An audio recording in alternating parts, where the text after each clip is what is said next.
On a sunny afternoon in June, Margot Anderson and her husband, David, gathered close friends and family for a renewal of their vows, celebrating 20 years of marriage. To the onlookers, they appeared the picture-perfect couple, with smiles and warm glances that hid any hint of trouble. The ceremony was organized by Chloe, a meticulous wedding planner who had coordinated their original wedding and now helped to bring their renewal dream to life. Margot stood before David, holding his hands, as the soft breeze rustled through the garden. She had planned every detail, but David didn't know that this ceremony would be anything but a simple celebration of love. As she began her vows, her voice wavered with a mix of emotion that no one understood, except Chloe, who stood at the side, fidgeting with her clipboard, her face turning pale. "You know, David," Margot began, her gaze unwavering, "when we decided to renew our vows, I thought about the promises we made 20 years ago. For better or worse. In sickness and in health." She paused, letting her words hang in the air, a faint tremor in her voice. "And I've learned that sometimes you have to let go of old promises to face the truth." David's expression shifted slightly, confusion etching his brow as murmurs rippled through the guests. Margot's smile faltered as she drew a folded letter from her pocket, her voice now gaining a hard edge. "Chloe dear, would you care to join us?" The wedding planner hesitated, then reluctantly stepped forward, her eyes avoiding Margot's. David glanced between them, a nervous laugh escaping him. "What is this, Margot?" he asked, his smile strained, searching her face for answers. Margot unfolded the letter, revealing emails, intimate exchanges, plans for secret rendezvous between David and Chloe. "I'm not sure if you remember this, David," Margot said, her voice loud enough to carry over the whispers of the guests, "but Chloe has been a bit more than a wedding planner for the past year, hasn't she?" A stunned silence fell over the gathering. Chloe's face flushed with shame, and David's bravado melted away as the reality set in. He reached for Margot, but she stepped back, her eyes filled with a pain that had built up for months. "You made vows to me, David. But you broke them long before today." Tension crackled in the air. Chloe took a step back, her eyes darting to the exit. David tried to explain, his voice breaking, but Margot's expression remained cold and resolute. As guests whispered among themselves, a police car pulled up, a detail that Margot had arranged, anticipating how this confrontation might unfold. With a quiet dignity, Margot turned to the officers and nodded. They approached, arresting Chloe for identity theft and fraud, crimes that Margot had uncovered during her own investigation into the affair. Chloe had been using a false identity, planning to disappear with David once their relationship was exposed. David, realizing the depth of the betrayal and the precarious situation he found himself in, looked desperately at Margot, but her expression showed no sympathy. As the officers led Chloe away in handcuffs, David stood alone before their guests, facing the ruin of his marriage and his reputation. Margot, with a calm that belied her turmoil, walked away from the gathering, knowing that she had taken back control of her life. The renewal of vows had become something entirely different, a reckoning, a public unmasking, and the start of a new chapter that she had never planned for, but now welcomed with open arms. As Margot walked away from the chaotic scene she had orchestrated, her mind was a swirl of conflicting emotions, anger, sadness, and an unexpected sense of relief. The weight she had carried for months had finally been lifted, but in its place, a hollow emptiness lingered. She reached the far end of the garden, where the view of the distant hills brought a momentary sense of peace, but the voices from the crowd drifted in, a reminder of the spectacle she had created. David, still in shock, stumbled through the aftermath. He felt the eyes of their friends and family on him, eyes that had once looked at him with respect, now filled with judgment and pity. The whispers followed him like a shadow as he tried to regain his composure. His hands trembled, and the reality of his double life, now laid bare, crashed over him like a wave. He turned toward Margot, who was now standing alone under the old oak tree where they had once shared a kiss on their wedding day. With halting steps, David approached her, his voice strained with desperation. "Margot, please, let's talk about this. I made a mistake, but we can fix this, can't we?" Margot turned to face him, her expression unreadable. Her silence stung more than any accusation could have, and David realized, perhaps for the first time, just how deep the wound ran. He reached for her, but she pulled away, the distance between them now more than just physical.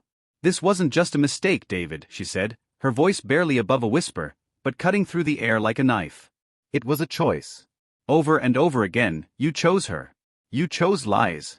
David's face crumpled as he searched for words that might undo the damage, but nothing came. He had always been good with numbers, with negotiations, but now, standing before the woman whose trust he had shattered, he was utterly lost. Margot's gaze softened for a moment, but it was not pity she felt, it was closure. I wanted this to be a new start for us. A chance to remember what we had, to find some part of that love again. But you left me no choice but to end it this way. David's shoulders sagged, and he ran a hand through his hair, his mind racing for some way to salvage what remained. I thought you'd never find out. I thought I could keep it separate, our life and that mistake. Margot shook her head, her anger flaring again. You don't get it, do you? It's not just the affair, David. It's that you thought so little of me, of us, that you believed you could hide it, that I wouldn't see through your lies. She took a step closer, her voice trembling with the raw edge of hurt. I deserved better than that. I deserved better than you. The sound of sirens faded into the distance as the police car carrying Chloe disappeared from view, but the damage she had caused remained, echoing in the space between Margot and David. The garden, once a place of joy, now felt like a stage for a tragic play, and the audience had seen every unguarded moment. David dropped to his knees, a desperate gesture that left him vulnerable, exposed. Margot, I'm begging you. I'll do anything. Counseling, therapy, whatever it takes. Please, just give me a chance to make this right. Margot looked down at him, her expression unreadable. For a moment, she felt a pang of sympathy. This was the man she had loved, after all. But then, the image of those emails flashed through her mind, the messages that had been filled with promises to Chloe, the secret plans that they had made. It wasn't just betrayal, it was the ease with which he had carved a separate life without her. She took a deep breath, finding the strength she didn't know she had. I'll let the lawyers handle it from here, David. There's nothing left for us to talk about. With those final words, Margot turned and walked away, leaving David kneeling in the garden, surrounded by the remnants of a life they had built together. He watched her go, realizing that the woman he had taken for granted was now walking away from him for good. As she reached the front gate, Margot paused, glancing back one last time. She thought she might feel regret, or a pang of longing for what they had once shared. But instead, she felt a quiet sense of determination. It was time to start over on her terms. The crowd, uncertain of what to do, began to disperse, leaving David alone with his thoughts. He looked around at the scene he had never imagined, a garden meant for renewal, now a graveyard for his marriage. He rose slowly, his face pale, and walked back into the empty house, the weight of what he had lost settling in with every step. Margot, meanwhile, kept walking, her footsteps carrying her away from the wreckage of her past and toward an uncertain future, one where she would no longer be defined by David's choices or by the lies that had stained their marriage. She didn't know what lay ahead, but she knew she wouldn't face it as the woman she had once been. Margot drove away from the scene, the winding road ahead blurred by the tears she hadn't allowed herself to shed in front of David or their gathered friends. The sky above, once so blue and clear, now seemed heavy with the weight of her past life. She reached the edge of town and pulled over at a lookout point where the entire city of Maple Grove stretched out below, tiny houses dotting the landscape like little boxes, each holding secrets of its own. For a long while, she sat there, gripping the steering wheel, letting the sobs she had been holding in finally escape. Each breath felt like a new wound, but after the tears slowed, she felt a strange calm settle over her. The pain was there, raw and real, but beneath it, there was something else, the faint stirrings of freedom. The lies, the double life, the doubt that had plagued her nights, those were over now, left behind in the garden of broken vows. She thought of David, on his knees in the garden, begging for a second chance. The image should have softened her, but it only made her feel more certain. She had given so much of herself over the years, convinced that her sacrifices were part of being a good wife. But now she realized that somewhere along the way, she had sacrificed too much. She had lost herself. Margot took a deep breath and pulled out her phone, scrolling through her contacts until she found her lawyer's number. She hesitated for only a moment before pressing call, each ring solidifying her decision. When the lawyer answered, she spoke calmly, her voice steady despite the turmoil inside. I want to proceed with the divorce. As soon as possible. She hung up, the finality of her words echoing in the stillness of her car. It felt like stepping into a void, into a future she couldn't yet see, but she was no longer afraid. Margot started the engine and drove back to her small rental apartment, a place she had secretly leased when she first discovered the affair. A backup plan, just in case she needed a place to go. Now it would be her sanctuary, a space where she could rebuild her life without the shadow of David looming over her. Back at the house, David stood in the living room, surrounded by the remnants of their celebration. The flowers, the decorations, the vows he had written but never got to read. He wandered aimlessly from room to room, haunted by the silence that now filled the space. Everywhere he turned, memories of their life together confronted him. Photos from vacations, holiday cards pinned to the fridge, the indent in the couch where Margot had once curled up with her favorite book. He poured himself a glass of whiskey, hoping it might dull the pain, but it only deepened the ache. He looked out through the sliding glass doors into the garden where everything had fallen apart, replaying Margot's words in his mind. She had been right. He had made choices, selfish ones, reckless ones. And now, he was alone to face the consequences.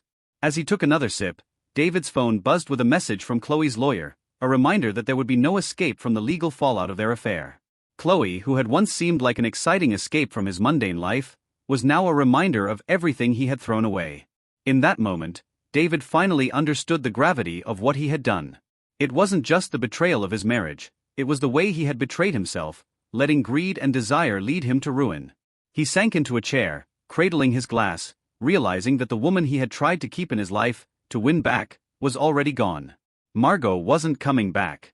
She had found her strength in the ashes of their life, and he was left with the charred remains. Weeks later, Margot settled into a new routine. The apartment was small, but it felt like a clean slate, free from the past that had bound her. She redecorated with simple things that brought her joy: bright, cheerful flowers on the windowsill, a bookshelf filled with new novels, and a second-hand record player that spun her favorite songs late into the evening.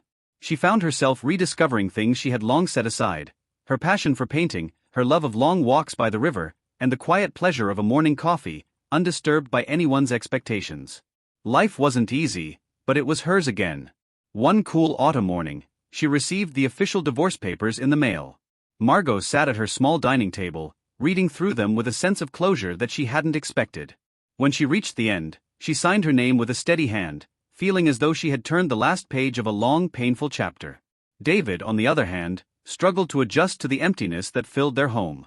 He threw himself into his work, hoping it might distract him, but each day he came back to an empty house, the silence a reminder of what he had lost. He had reached out to Margot once or twice, but her responses were brief, polite, and final. He knew he had no right to ask for more. One rainy evening, David returned home to find a small envelope on the doorstep. Inside, he found a note from Margot. It was brief, but the words struck deep. "David, I hope you find peace with the choices you made. I found mine by letting go of what was and embracing what might be. Take care of yourself." For the first time in a long while, David let the tears come. He knew it was over, truly over. And as painful as it was, he also knew it was what they both needed. Months passed, and Margot found herself walking along a quiet beach at dawn, the sky painted in shades of pink and gold. She thought of the life she had left behind, and of the one she was still building. A breeze swept across the water, and she felt lighter than she had in years. The pain had not disappeared, but it had become part of her, woven into the fabric of who she was now, stronger, wiser, and no longer defined by the man who had once promised her forever. She watched the waves crash against the shore, smiling softly at the horizon, where the sun was just beginning to rise. For the first time in a long time, Margot felt hope bloom in her chest, like the first hint of spring after a long, harsh winter. And she knew that whatever the future held, she was ready to face it, on her own terms.